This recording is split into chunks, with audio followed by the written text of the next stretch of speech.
Yeah, I remember. You've probably heard of the blizzard here in Ohio of 1978. I was in that. The blizzard of 1978. 30-foot snow drifts. I'd woke up, just making sure make sure the door's closed. I woke up in the morning. I was 15 years old. When I woke up, I could tell the sun was up. And I thought, oh my God, Mom's overslept. I'm missing school. I was a freshman in high school. Anyway, I hear my dad get up, and he's upset because, he's missing work. So he complains to Mom, you should have woke me up. And then they realize that the power is off. Now, I'm still in bed. My curtains are pulled, but I can tell the sun's up. It's a dull white, if that's a little hint. Anyway, I'm still, back then, I think it was Tony Sands. He was a meteorologist, and he predicted snow showers. Anyway, I hear Dad get up, and he gets to the kitchen door. I'll never forget what my dad said. Quote, "Holy shit." The snow was so high, it was above our doors, it was above my window. I pulled back my curtain, you couldn't see outside. Dad got a plate, a makeshift shovel, and basically started shoveling out to the car. It took him forever to get to the car. I mean, you can give me tornadoes any day. I will take a tornado outbreak any day over a blizzard. Windy, you could see the trees shake. It was miserable to be outside. I didn't go outside, but you could feel the wind coming in. We was feeling sorry for Dad.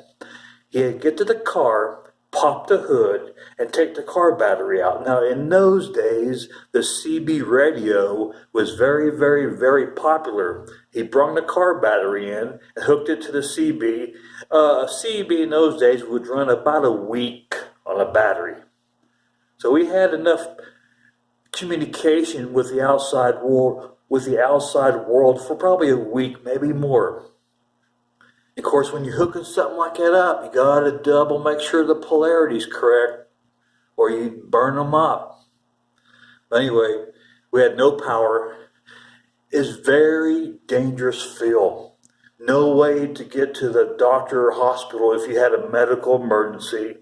Being in a blizzard is a very scary and dangerous thing. Horrifying. I think it was like 3 or 4 days, a four-wheeler finally come out and knocked on our door.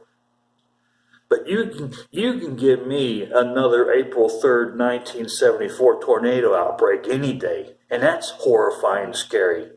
But that blizzard of 1978, that was horrifying. Very scary. If I remember correctly, we had no school for, I think, a month. I forget how long we had no power. I know it was several days.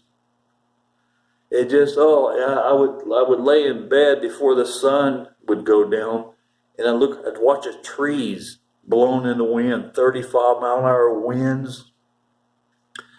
It's horrifying. I would rather have it 110 degrees in the shade, to be honest about it.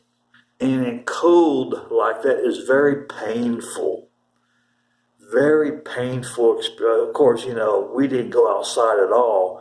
But every time that door was open, which we didn't open much, but when Dad went to get to the battery of his car, the wind, Mom, we didn't want to close the door on him in case he had to come back. He would be knocking, but he could, anybody could pass out.